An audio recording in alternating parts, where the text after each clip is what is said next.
one of the huge events of our life was Norm's birth, our first son. Rube had 2 miscarriages, and so she got pregnant with Bo, and everything went along fine, and came close to time that he was supposed to be born, and her mother came to be with her during that time. And Rube went into labor, and then they didn't have a hospital in McCall, just the doctor's office there. And we'd take her into the doctor's office, and her labor would last about an hour and then quit. We'd have to go back home. And this repeated itself. And her mom was still there, and nowadays, of course, they'd find things out. Back then, why, this doctor, fine doctor, we just thought the world of him, but he didn't like to do x-rays on fetuses. He thought it was too risky or dangerous anyway. He didn't have the ability to do anything anyway. Well, he could have done x-rays, but he told me he didn't like to do x-rays on an unborn fetus, and he had the theory that it could damage it, I guess. Anyway, so this went on week after week, and her mom had been there almost a month, and Rube would go into labor, and we'd take her in, and she'd stay in there for about an hour, and pretty soon they'd kind of taper off and stop.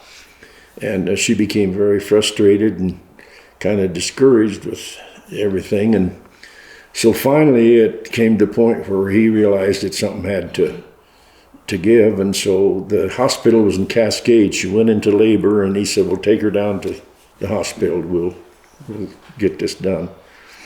So we went down to Cascade, and it's a converted house. They didn't have the equipment now that we have. No. And she was in this labor for, how long was she in labor? A long time, I don't know. Hours. And so finally, you need to tell them about the delivery room. I wasn't in there either. Well, I felt like at the end I was exhausted, of course, and so the doctor, I heard him tell this nurse, she's a great big heavyset gal, and he said, Lolly, her name was Lolly, give me some pressure.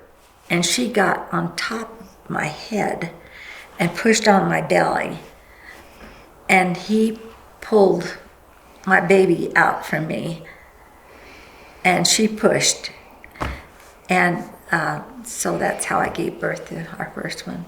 And it was Bo, and he weighed. Well, the scale only went to 10 pounds. Yeah. And it bottomed out.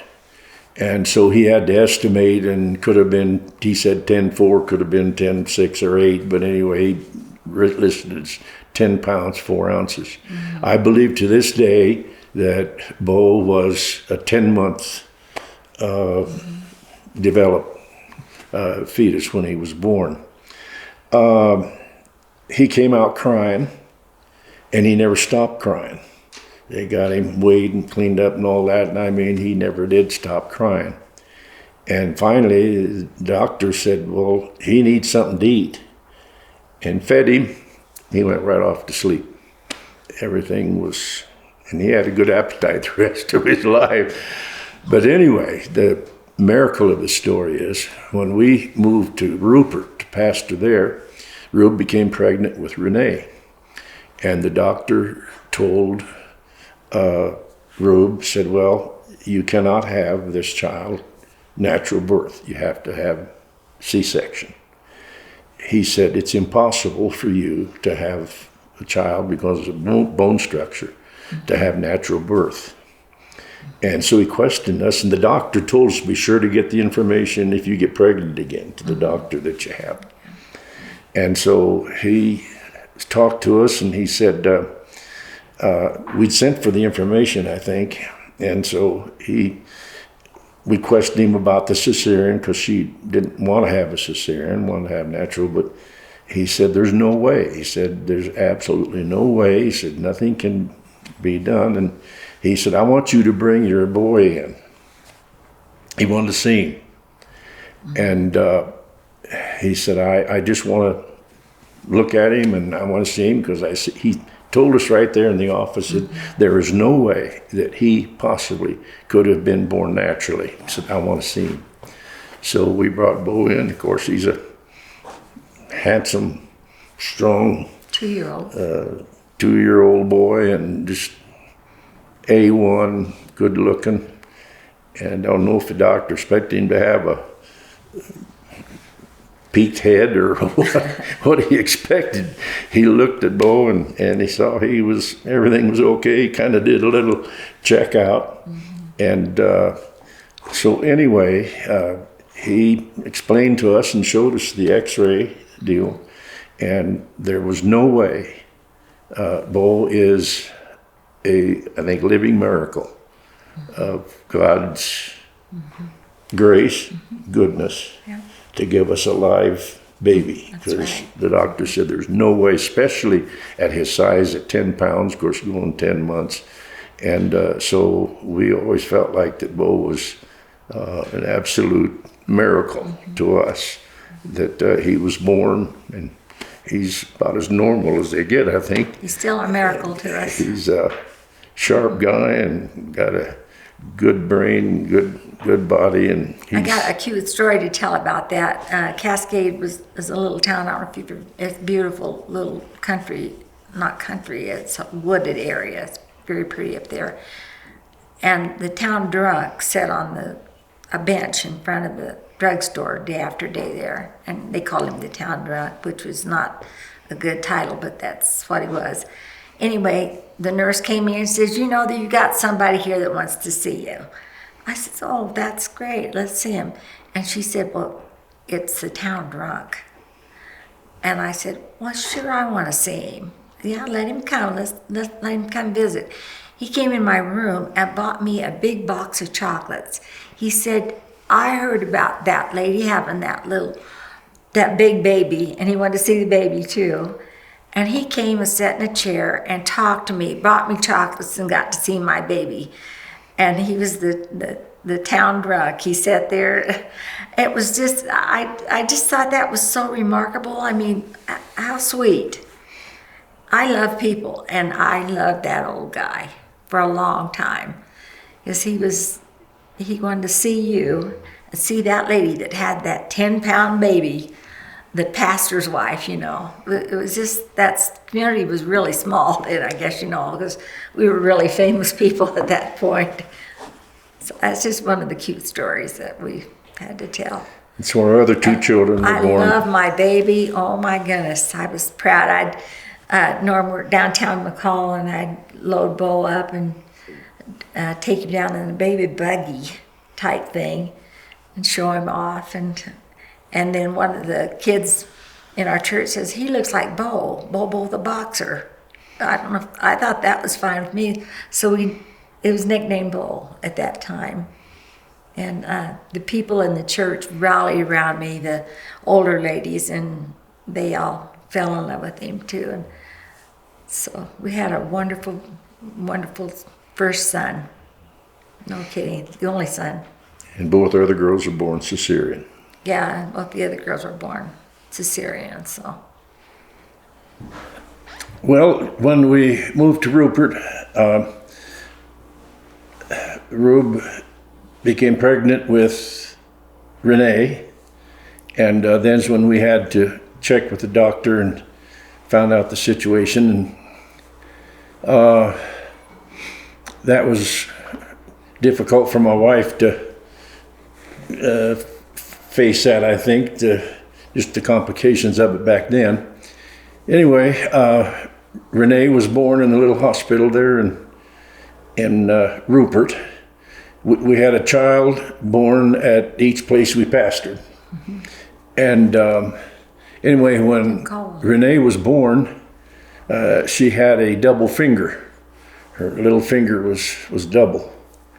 And you should tell what the nurse said to you. Well, she came out and said, do you know your baby has a slight deformity? I said, No, I didn't know that.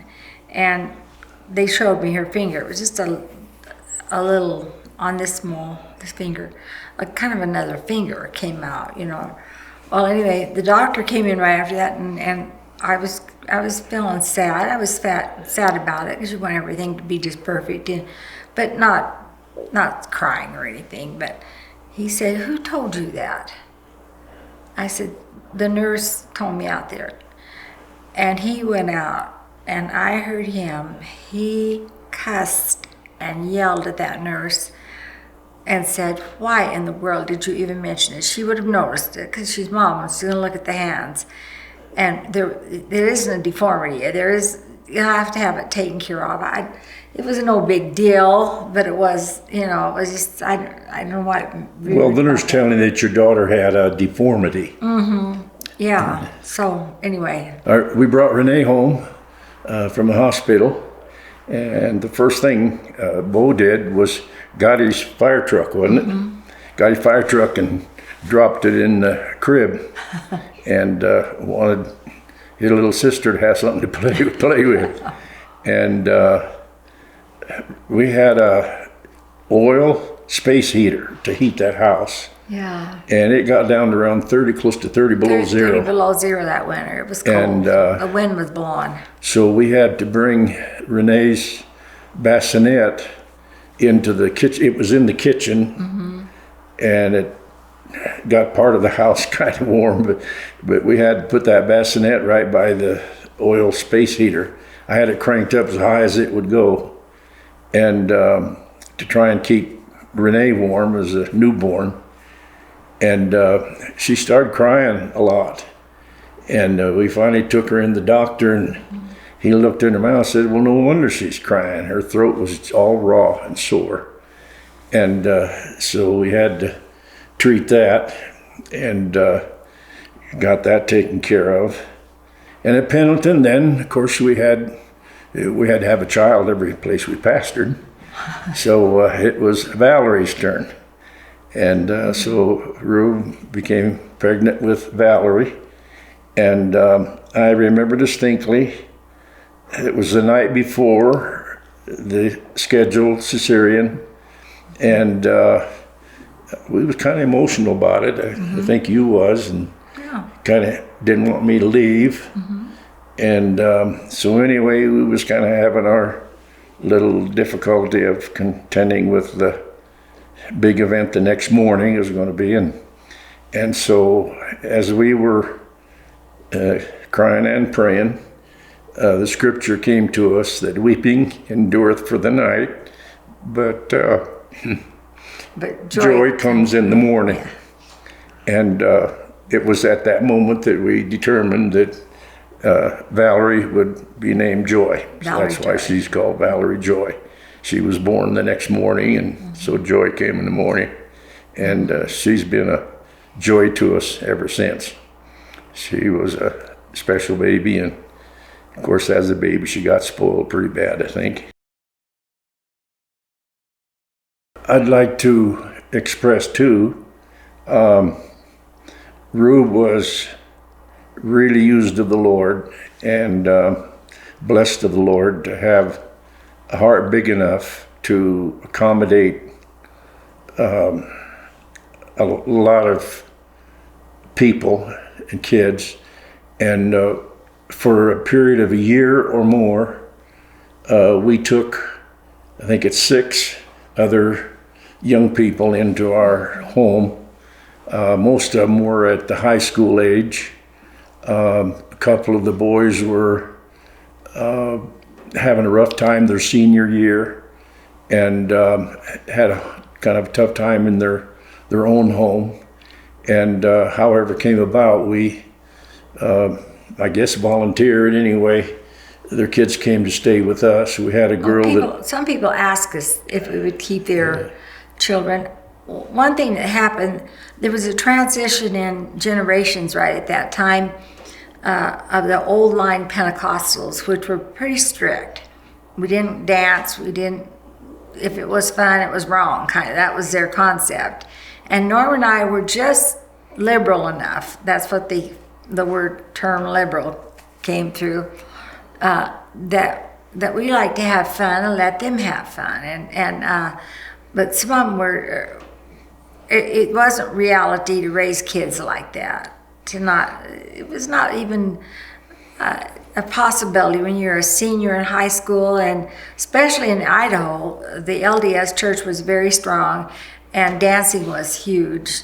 They had a lot of dances there, and of course that was off limits to the Pentecostals. So we did a lot of other things with our kids and with other people's children that compensated for that, and we didn't make a big deal over. So we got to raise several at the end of when about the 10th grade, and mom and dad couldn't do anything else with them. Well, can they come and stay with you for a year? And sure. So that's how we got involved in that. Well, and we appreciated and were very thankful that our own kids had hearts big enough that they were willing to share our home with these other kids. And they were all needy in one way or another. One boy, Tony, was from China. He was a student at the Blue Mountain College. He started getting sick, wasn't eating, and the man that owned the student housing was in our church and came to us one day, and he said, I've got to do something. He said, I've got a student in my housing that I'm concerned about. He said, he's sick enough that, and they've checked him out, and there's nothing wrong with him physically. He says, I think he's just homesick. And so anyway, as a result, we said, well, we'll bring him out to the house, and we thought maybe for a few days or something. And so we made the arrangements for Tony to move in, and we fixed a little place on the little tiny room, had a little cot in it. Good. And we told our kids now, Tony's a student in college, he has to study, so we thought at night he'd be doing his studying. We told them they'd have to be quiet. Our kids always had a lot of fun. And so anyway, the first night he was with us, he got his books out and got out in the middle of the living room where our kids were doing all of their fun things, their toys and stuff, and sat down in the middle of the room with our kids and did his studying with his kids around. What it ended up was he was actually so homesick for his family that it got him physically. And so when he got in our home, I mean, it changed immediately. He started eating and started feeling better. And Tony became a kind of a permanent member of our family as far as our feelings were concerned. And he finished his college and stayed with us. Taught him how to drive. I tried to teach him how to drive a stick shift in case he needed that. He never could get that. He was almost a genius mentally, but he couldn't get a standard shift thing, so we had to let him drive the automatic. But we had a great time with Tony, and our kids had a great time with Tony. They'd scare him. But it was a lifesaver for Tony. That was one of them. And then another girl, Yvonne, was having problems with her family situation. She was a junior. She stayed with us 2 years. Because she graduated. And graduated from high school, and she appreciates us and keeps in contact with us to this day. It was a lifesaver for her. And another young man is a dear friend of ours and keeps in close touch with us, and he's forever grateful. His father was a preacher, and it was just a problem in the family that was stress, and he stayed with us, and he was a challenge, but we walked him through the year, and he finished. And then let's see, who else was it? And then I don't know. We had lots of them. Let's move on. There was another one that was there for a little while. Her cousin, he was into drugs, and we had him for almost a year, not quite a year, and his life got turned around. So anyway, I give my wife a lot of credit and appreciation that she had a heart big enough to really mother our own children so well and with excellence, but enough love and capacity that she can embrace other kids and really mother them. And she was the one that really nurtured them. And so she's had 12 kids. A lot of kids. In a number of kids, at least for part-time. She was a But there's great another mother. side to that story. This man gave us homes that were able to have people like that. Norm was he could make something out of nothing, and we made room for people, and we had beautiful places to live. Not beautiful in the sense that you guys have, but beautiful like the parsonages were. Some of them were not really nice, but Norm always did something special. He made rock gardens in them, or I don't know. He just had a lot of creativity in him. We spanked our children when they needed that. I don't know if your generation does that as much, but we did. That was part of the way. But what mattered to me the most is that our kids, that we were open enough that they could tell us. We didn't have to suspect anything. I wanted them to tell us the truth. Truth is mighty and shall prevail. That was and truth is, if you say things that are true, if you tell the truth, it so uncomplicates life. And I think that was my, what am I trying to say, my political platform then. If you could talk the truth, and I could stand it, but I couldn't stand it if I was being deceived. I didn't like that. And I knew when I was, because of the gift that had come down from my grandmother, I guess. I guess that was what it was. Well, and I think in our approach to discipline and training our kids, more than all of the individual specific things, we tried to plant in them an understanding of making good choices and wise choices out of a sense of seeking which was the right thing to do. There are times that it's wrong to do something in one situation that may not be so wrong in another situation.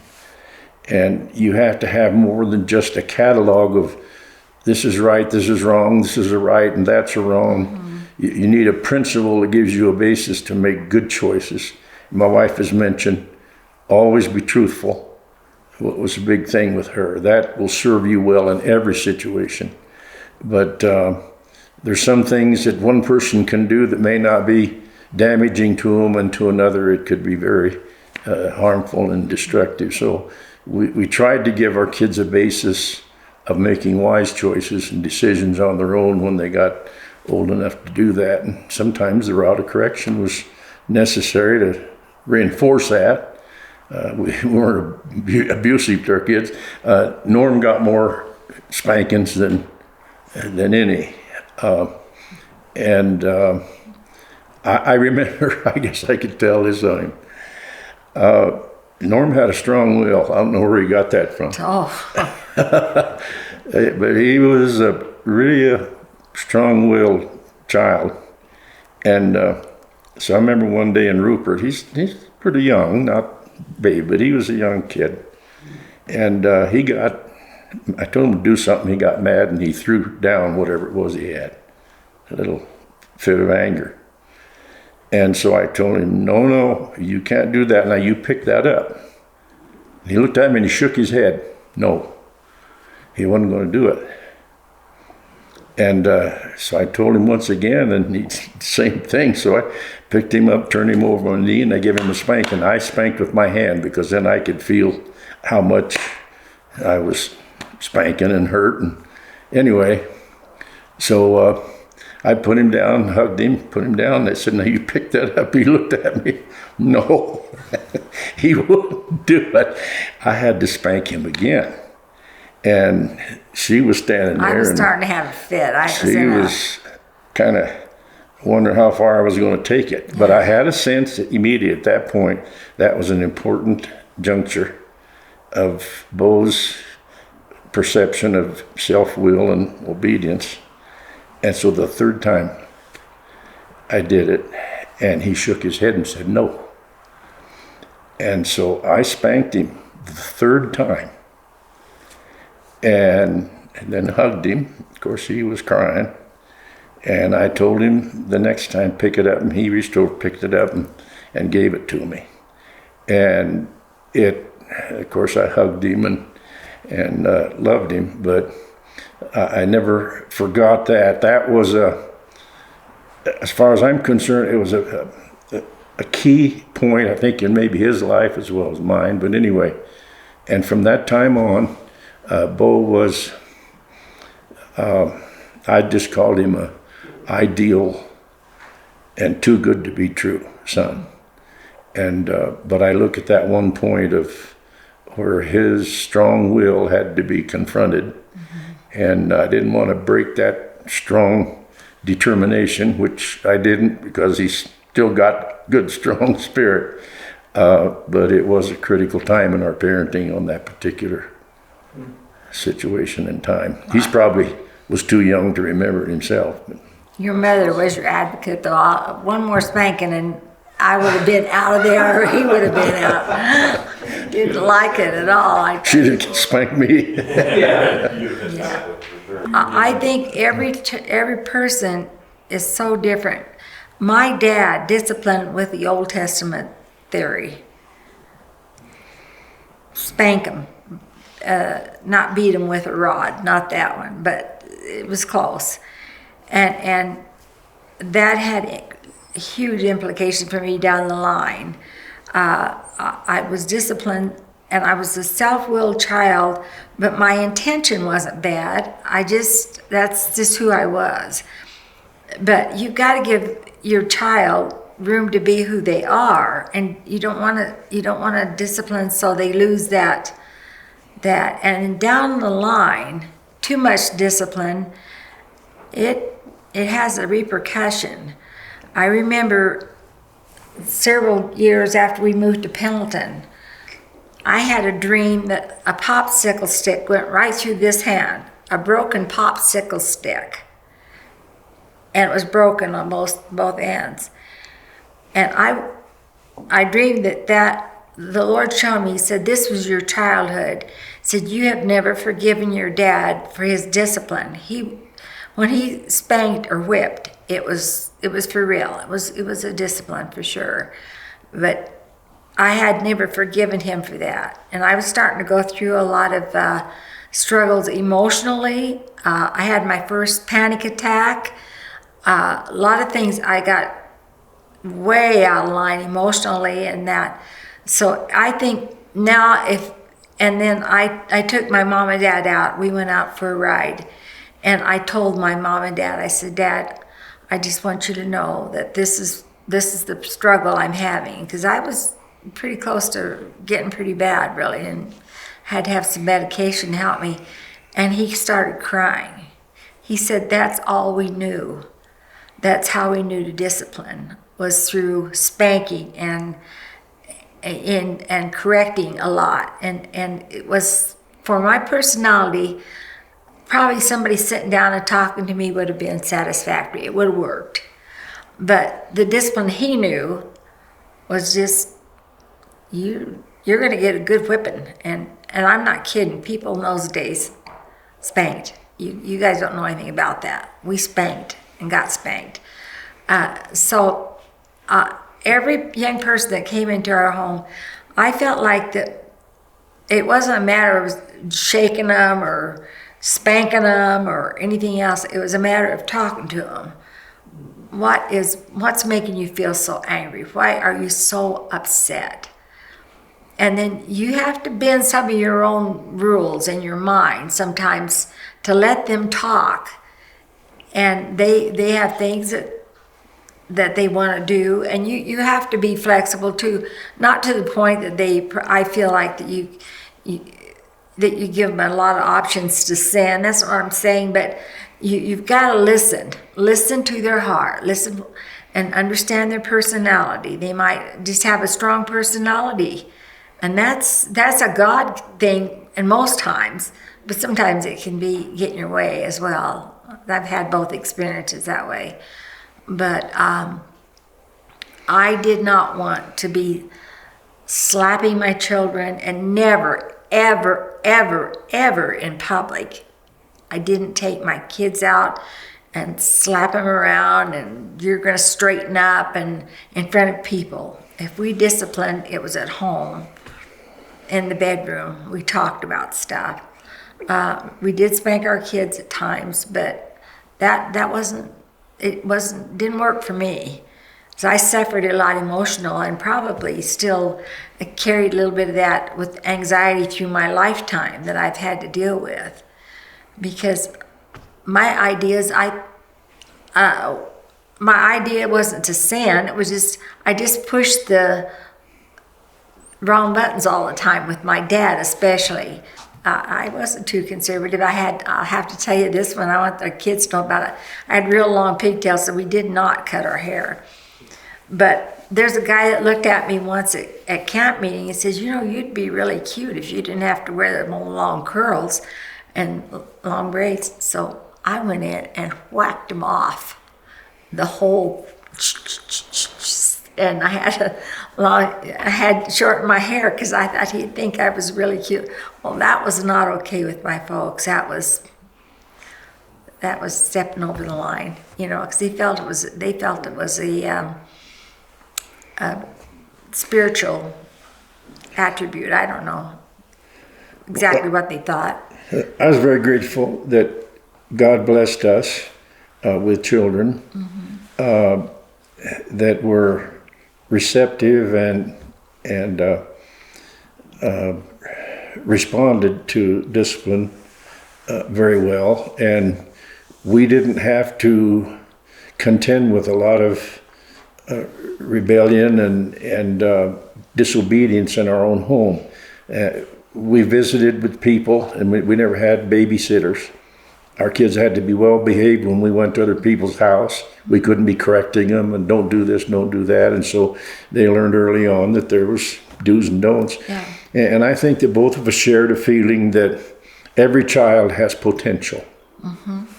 There are some children I think have a propensity for wrong. I think they have for wherever it comes from, a propensity to test everything, to challenge everything, and but I think every child has good potential, and if you can bring that to the surface and get that to be the prevailing element in their choices and decisions, it'll save their life.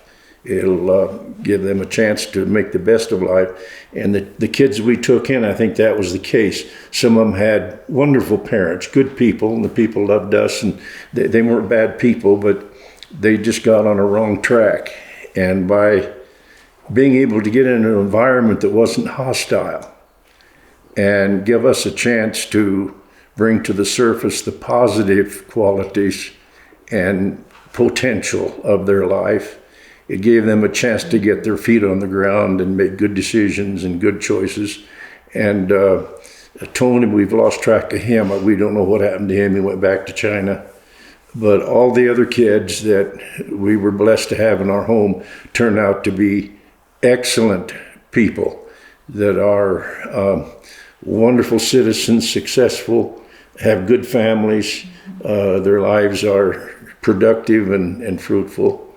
And we put a lot of effort into that, but I also give credit to our own kids that they trusted our love enough that they could open their heart and open their lives and their home to these other people that weren't part of our family. But we couldn't have done it if it wouldn't have been for that. So they share in that positive element of our experience in child rearing. And I always felt like we want our children to always love Jesus, which was our goal, which we really wanted that. I didn't want them to feel like he was hovering over and waiting for correction all the time. Jesus was compassionate.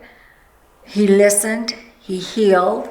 He saved people. He took care of the sin problem, of course, on the cross for sure. But I feel like it's counterproductive to make everybody live up to your standard, whatever you think is right. That maybe you, in your generation, you don't realize that as much as we were raised in a very, you know, they were pretty Old Testament Christians, pretty And I much. think just another point too, all of our kids seem to have adopted or at least plugged into that concept because all of them have had an influence on other kids in their families. Some of them have taken in kids, but they've had a big influence on other kids that I think is just the fruit of their experience of having that in their home as younger kids. We're thankful for that.